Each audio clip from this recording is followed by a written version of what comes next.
하나님 말씀 창세기 46장 1절에서 27절까지 말씀 교독합니다. 창세기 46장 1절에서 27절입니다. 구약성경 73쪽입니다. 오늘은 2월 15일 화요일 아침입니다. 2월 15일 화요일 아침 2월 15일자 본문 창세기 46장 1절에서부터 27절까지 말씀 교독하겠습니다.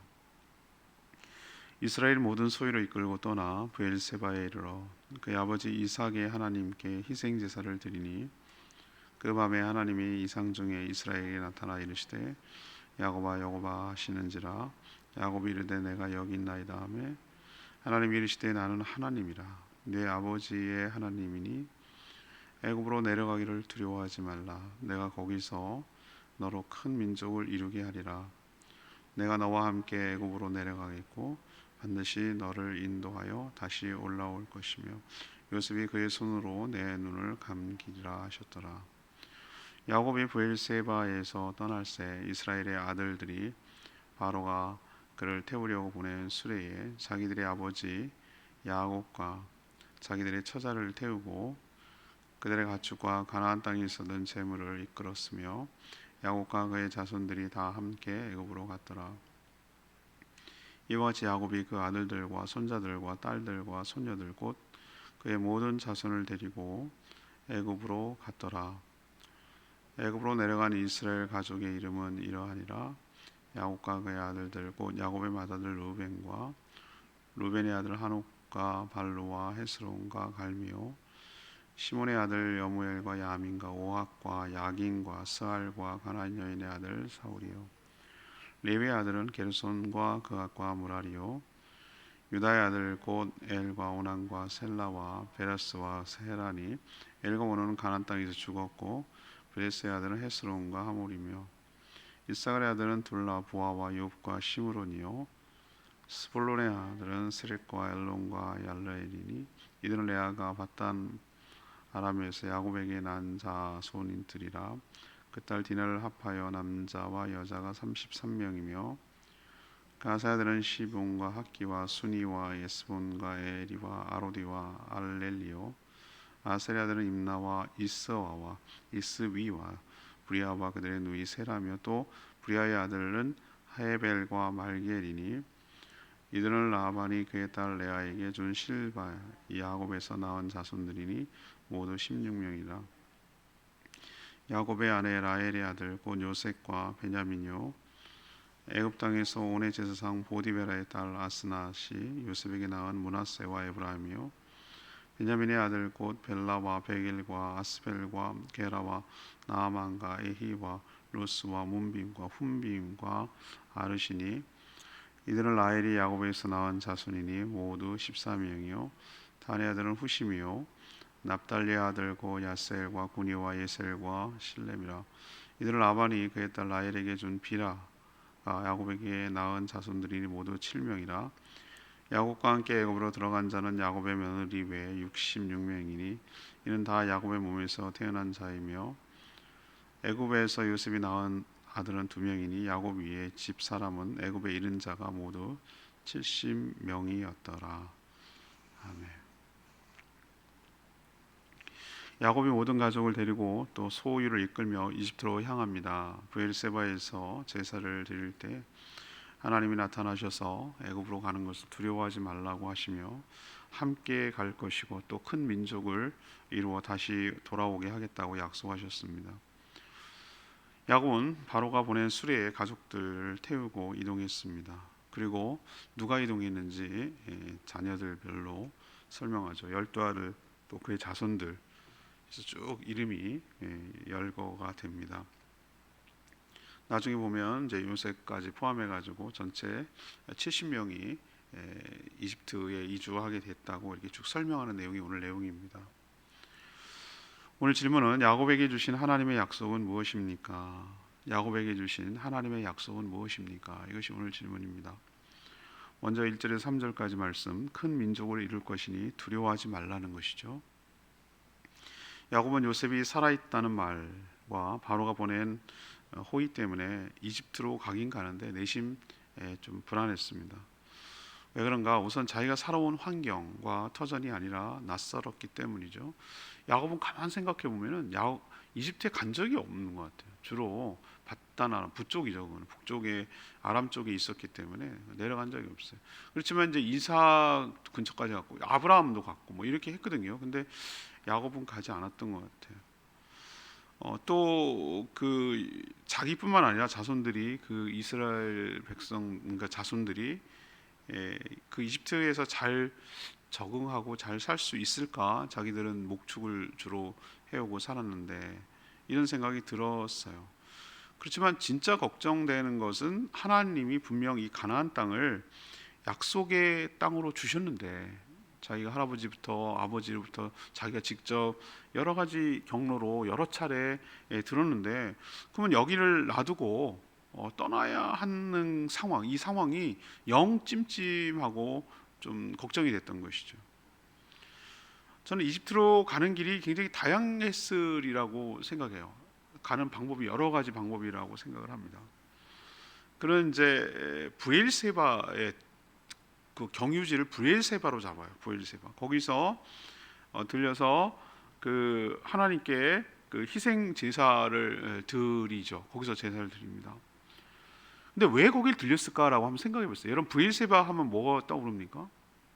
브엘세바 하면은 이스라엘이 나중에 보면은 최남단 거기가 도시가 거기에 거기까지 사람이 살 수 있고 그 뒤에는 강수량이 너무 200mm 이하라서 광야에 해당되는 것이죠. 근데 그런 것이 아니라 그 자기의 아버지 자신의 아버지 이삭과 함께 머물렀던 고향이 어디입니까? 브엘세바예요. 나중에 헤브론으로 옮기긴 하지만 이삭도 옮겨요. 자기 이제 아버지 생각을 하고 이삭이 옮기죠. 아브라함 생각하고. 그렇지만 그 야곱과 에서가 태어나고 좀 자랐을 때까지는 어디서 자랐냐면 브엘세바에서 자랐어요. 브엘세바에서 사실은 저 하란으로 도망치는 거거든요. 그리고 거기가 그러니까 자기가 이제 어렸을 때 자라온 어떤 보면은 고향 같은 곳이죠. 그리고 그 뜻이 어떻게 해서 그 성읍이 형성되냐면은 맹약의 우물이 부엘세바라는 뜻이 맹약의 우물이거든요. 이삭이 계속 메꾸니까 계속 메꿨잖아요. 우물을 메꾸니까 옮기고 또 메꾸니까 옮기고 맹귀했는데 이 부엘세바의 지점에 와서 하나님께서 어떻게 한 것이죠? 거기서 이제는 싸움이 안 하고 확장될 거라고 생각을 하고 그래서 거기다 이름을 짓고 부엘세바라고 명칭을 한 것이고 나중에 또 그 서로 언약을 맺죠. 언약을 맺어서 이제는 서로 당신 내가 보니까 하나님이 함께하는 사람이네요 라고 그렇게 얘기를 해서 더 이상 이제 하지 않기로 하죠. 그래서 여기가 이제 명칭이 브엘세바가 된 거예요. 그러니까 엄청난 여러 가지 역사적 사건과 의미가 있는 장소라고 할 수가 있겠어요. 거기서 이제 제사를 드리는데 그날 밤 요셉은 꿈에 잘 나타났다는 얘기를 잘 안 하잖아요, 그죠? 하나님이. 그렇지만 이 야곱은 특별히 자주 하나님께서 꿈의 이상으로 보이는 것을 보여요. 거기서 그 야곱이 또 하나님을 만나죠. 하나님은 항상 야곱의 일생에서 움직이거나 중요한 순간마다 하나님께서 나타나셔서 얘기를 하는 걸 볼 수 있어요. 하나님은 의도적으로 오늘 뭐라고 했죠? 명칭은 이스라엘이라고 성경 기록하고 이스라엘이 모든 소유를 이끌고 라고 표현했는데 하나님은 꿈에 나타났을 때 그의 본명을 불러요. 야곱아 야곱아 이렇게 불러요. 그래서 여기 있습니다 라고 하니까 뭐라고 자신을 소개하냐면은 나는 하나님이니 자신은 이삭의 하나님이라고 표현해요. 물론 야곱의 하나님 되고 아브라함의 하나님 되죠. 근데 왜 이삭의 하나님? 그 장소가 브엘세바가 그 장소니까. 그 얘기는 뭐냐? 내가 이삭한테 언약한 것이 있는 그 하나님이라는 뜻이에요. 그리고 그 언약 얘기를 해줘요. 너가 내려가는 것을 두려워하지 마라. 거기 내려가서 큰 민족을 이루려고 내려가는 것이다. 그리고 거기 영원히 머무는 것이 아니라 다시 큰 민족을 이루고 돌아올 것이다. 그러니까 내려가는 것을 주저하거나 두려워하지 마라. 이 얘기를 해주려고 하나님께서 나타났던 것이에요. 하나님 굉장히 세심한 분이라는 걸 알 수 있죠. 야곱이 지금 뭘 걱정하는 걸 알 수 있죠. 여기 가긴 가야 될 상황인데 딱 이 여러 가지 정황을 볼 때 가긴 가야 되겠는데 가는 게 맞나? 영 이집트로 내려가는 게 찜찜하거든요. 이 땅을 흉년이라서 그렇긴 한데 가나안 땅을 버리는 게 맞나? 이런 생각이 들 때 하나님이 내려가야 되는 것을 이유를 설명하고 안심시키고 두려워하지 말라고 큰 민족을 이룰 거고 다시 돌아올 것을 얘기하는 그런 하나님인 것을 알 수가 있는 것이죠. 우리도 여러 가지 결정을 하고 판단을 할 때 하나님께서 야곱에게 주셨던 말씀처럼 두려워하지 말라고, 하나님이 계획이 다 있다고 그렇게 말씀하여 주실 줄로 믿습니다. 두 번째는 4절에서 7절까지 말씀이에요. 하나님이 야곱에게 하신 두 번째 약속은 동행할 것이며 인도에서 다시 오게 하시겠다는 말씀이에요. 야곱이 가긴 가지만 이제 그의 나이도 130세였어요. 그때 그 가나안에서 이집트로 갈 때 나이가 130세거든요. 그리고 17년을 더 있다가 147세에 죽어요. 그러니까 거기서도 애굽에서도 적지 않게 살았어요. 그렇지만 130세가 적은 나이입니까? 언제 죽을지 모르고 또 낯선 환경과 상황이 너무 두려웠던 것이죠. 하나님은 그런 야곱의 아주 소중한 약속을 지금 하고 있어요. 야곱, 너희 가족만 보내는 것이 아니라 뭐 하겠다? 내가 함께 가겠다. 이게 굉장히 중요한 말씀이에요. 내가 함께 가겠다. 이처럼 든든한 약속은 없어요. 어디가 중요하겠습니까? 하나님이 함께 가는 게 중요한 것이지. 그리고 반드시 또 포기한 게 아니다. 가나안 땅, 약속의 땅을. 그래서 이삭이 하나님이라고 표현한 거예요. 이삭 네 아버지한테 했던 얘기 그거를 너도 똑같이 지킨다 이거예요. 너에게도. 그 얘기는 뭐냐? 반드시 다시 가나안으로 올라오도록 인도할 것이니 염려하지 말라라고 안심을 시키고 있어요. 아브라함과 이삭에게 했던 언약을 버린 것이, 포기한 것이 아니란 뜻이에요. 그리고 야곱 개인적으로는 이런 약속을 하고 위로를 해줘요. 그렇게 사랑하는 아들 요셉이 네가 죽을 임종을 지켜볼 것이다. 그게 얼마나 위로가 되겠어요. 가면 불안했는데 그게 위로가 되겠죠. 아들 본다는 생각이 지금 내려가는데 거기서 평안히 있다가 네 그렇게 사랑하는 아들 요셉이 너의 눈을 감겨줄 것이다. 그러니까 평안한 죽음을 맞게 할 것이다 라고 예언을 해주세요. 자, 이 얘기를 쭉 들어보면 하나님은 우리의 마음을 아시죠. 야곱이 염려하는 모든 것을 훤히 다 알고 계시는 것이고요. 또 그가 정말 듣고 싶었던 말씀을 약속해 주는 것을 볼 수 있어요. 이스라엘 자손은요, 정확하게 430년이 지나서 노예 상태로 있었어요. 근데 그때 이제 출애굽을 하거든요. 그때 히브리 민족들이, 이 히브리 족속이 하나님께 부르짖은 근거가 바로 이거예요. 하나님, 우리 조상 아브라함과 이삭과 야곱에게 이 말씀을 하시지 않았습니까? 여기서 큰 민족을 이루어서 다시 가나안으로 돌아가게 하겠다는 말씀하지 않았습니까? 그리고 하나님이 우리와 함께 하시겠다고 말씀하지 않았습니까? 라고 그걸 갖고 부르짖고 기도하는 근거가 여기에 있는 거예요. 그리고 하나님 그 부르짖음을 들으셔서 그 약속대로 이행하셔서 출애굽의 역사와 은혜를 부어 주신 줄로 압니다. 우리도 하나님께서 여러 가지 걱정과 염려가 있죠. 그렇지만 너와 동행할 것이고 너를 인도할 것이니 그리고 다시 오게 할 것이니 두려워하지 말라고 이야기하고 있는 줄로 믿습니다.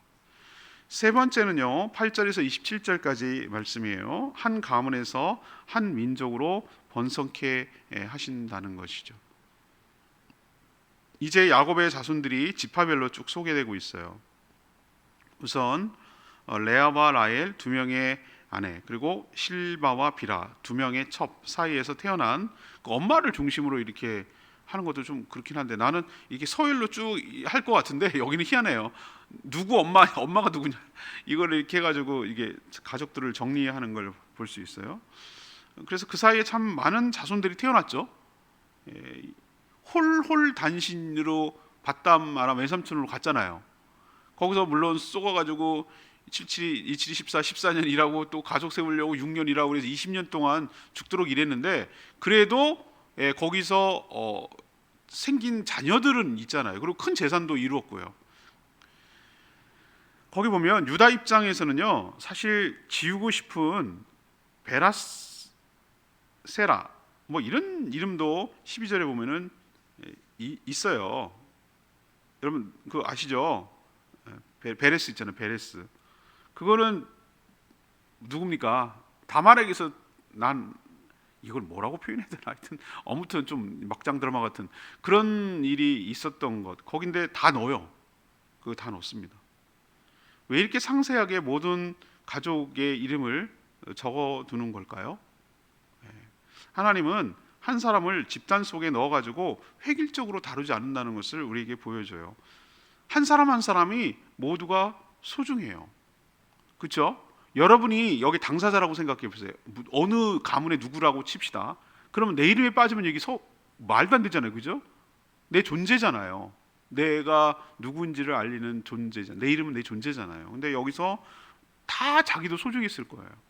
그리고 지금은 여기 1대, 2대지만 밑으로 계속 내려가면은 자기가 누구의 자손인지 그걸 보고 파악을 해야 되지 않겠어요? 계속 밑으로 내려갈 거 아니에요. 자손들이 퍼져가면서.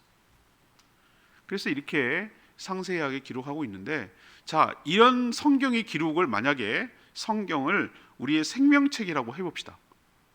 구원에 관련된 생명책이라고 한다면 이거는 여기에 빠지는 경우는요, 이거는 멸망한다는 얘기예요. 이게 없다는 얘기는 하나님의 구원을 받지 못한다는 뜻이잖아요. 얼마나 소중하겠어요. 그렇게 생각하면 자신의 이름이 여기 적혀 있는 것이 정말 소중한 것이죠. 모두 합쳐서 카운트까지 다 했어요. 결국은 요셉까지 다 합쳐보면은 70명이에요. 70명.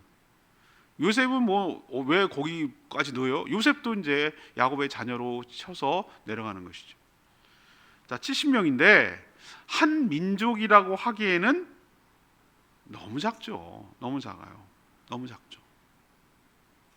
그냥 큰 대가족이라고는 할 수 있겠으나, 그렇죠? 70명 정도면 적은 숫자는 아니에요. 대가 엄청 큰 일가족. 그렇지만 민족이라고 하기에는 너무 작죠.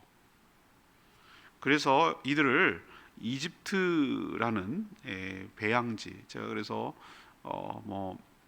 모판 같이 생각하기도 하고, 비유를 또 요즘은 백신 만드니까 배양액이라고도 표현하고 배양지라고도 하고, 우리도 묘목을 할 때 팔려나가기 전에 쭉 이렇게 어린 것을 심어놓고 쭉 기른 다음에 또 여러 가지 모종을 할 때 판때기에다 해놓고 쫙 심잖아요. 그리고 키워내서 이제 분배를 하거든요. 촘촘하고 조밀하게 왕창 키워놓은 다음에 이렇게 움직여 나가야 되기 때문에 일단은 그렇게 성장하고 자랄 수 있는 볼륨을 만들기 위해서 출애굽하기 전까지 애굽이라는 배양지를 통해서 출애굽할 때 카운트를 하죠. 1차 인구조사에서 보면은 장정만 60만이 넘어요.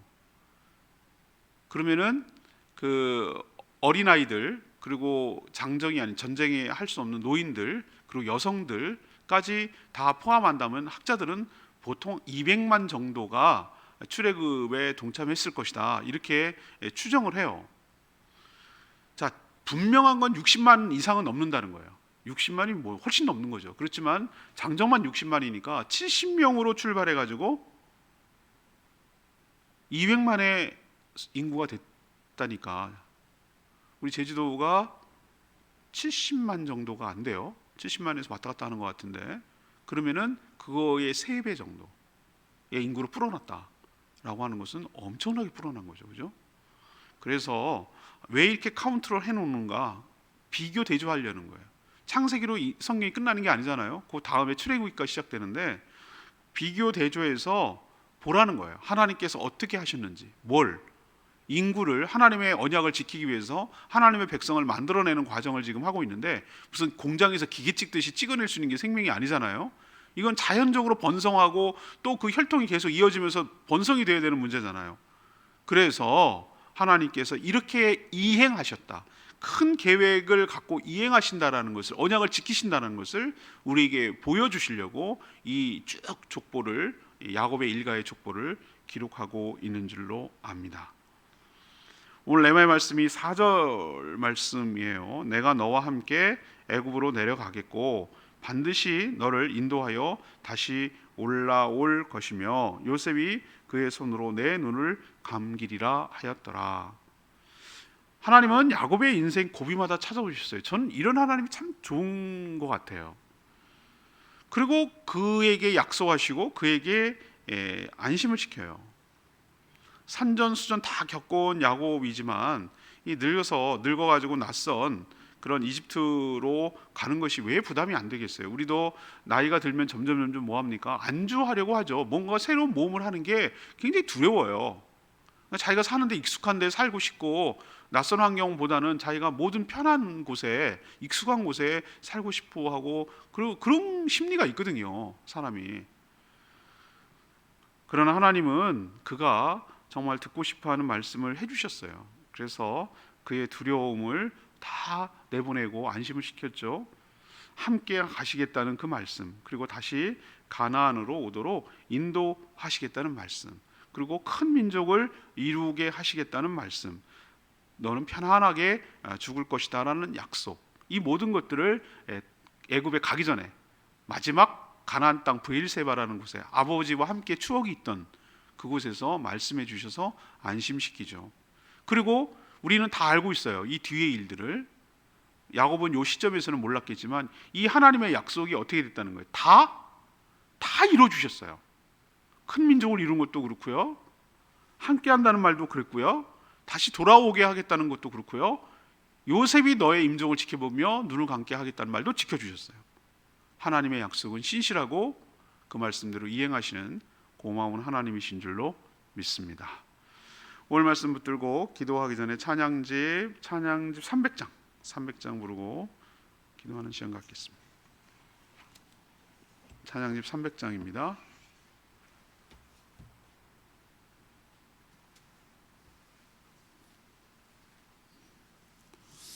찬양집 300장. 하나님은 너를 지키시는 자.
아들이 살아있다는 말도 그렇고, 여기 있으면 뭐 굶어 죽을 판이니 가긴 가야 되겠는데 이것저것 마음이 걸리는 것도 많고 복잡할 거예요. 근데 브엘세바에서 하나님이 나타나셔서 야곱이 뭘 걱정하고 염려하는지 다 알고 계세요. 그래서 하나님이 정확하게 얘기해 주세요. 두려워하지 마라. 너희 아버지 이삭의 하나님이야. 그 얘기는 아버지에게도 얘기했던 언약, 너에게도 얘기했던 언약을 내가 다 알고 있고 그대로 이행하겠다는 뜻이에요. 그래서 큰 민족을 이루고, 그렇지만 다시 돌아오게 하겠다, 함께 하겠다, 편안한 죽음을 맞게 하겠다라고 하나님께서 약속하는 이 말씀이 야곱만 그렇겠습니까? 우리도 하나님께서 우리의 마음을 아시고 우리를 듣고 싶은 얘기들, 정말로 필요했던 얘기들을 해주셔서 우리를 두려워하지 않고 안심하게 시키고 우리의 삶을 인도해 주시고 함께하여 주실 줄 믿습니다. 주여 외치며 기도합니다. 주여 하나님,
야곱처럼 큰 변화가 있을 때마다 기대도 되지만 두려운 마음도 큽니다. 야곱에게 나타나시던 하나님께서 저희에게도 나타나셔서 두려움을 몰아내고 안심시켜 주실 줄 믿습니다. 야곱만 아니라 저희도 하나님께서 함께하여 주실 줄 믿습니다. 어디로 가든 동행하며 선한 길로 인도하여 주실 줄 믿습니다. 큰 민족이 되도록 번성케 하실 줄 믿습니다. 저희도 어디로 가야 할지 무슨 일을 해야 할지 모르지만 분명한 사실은 하나님께서 큰 계획을 가지고 가장 좋은 길로 인도하여 주실 줄 믿습니다. 저에게도 야곱에게 주셨던 평안함을 허락하여 주시옵소서. 오늘도 간구하는 모든 기도 주님께서 응답하여 주시고 주님과 동행하는 복된 하루 되게 하옵소서. 주님께 모든 것 맡기옵고 예수 그리스도의 이름으로 축복하며 기도합니다. 아멘. 오늘 하루도 주님의 은혜 가운데 살아가는 복된 하루 되기를 축복합니다. 네, 충분히 기도하고 시작합니다.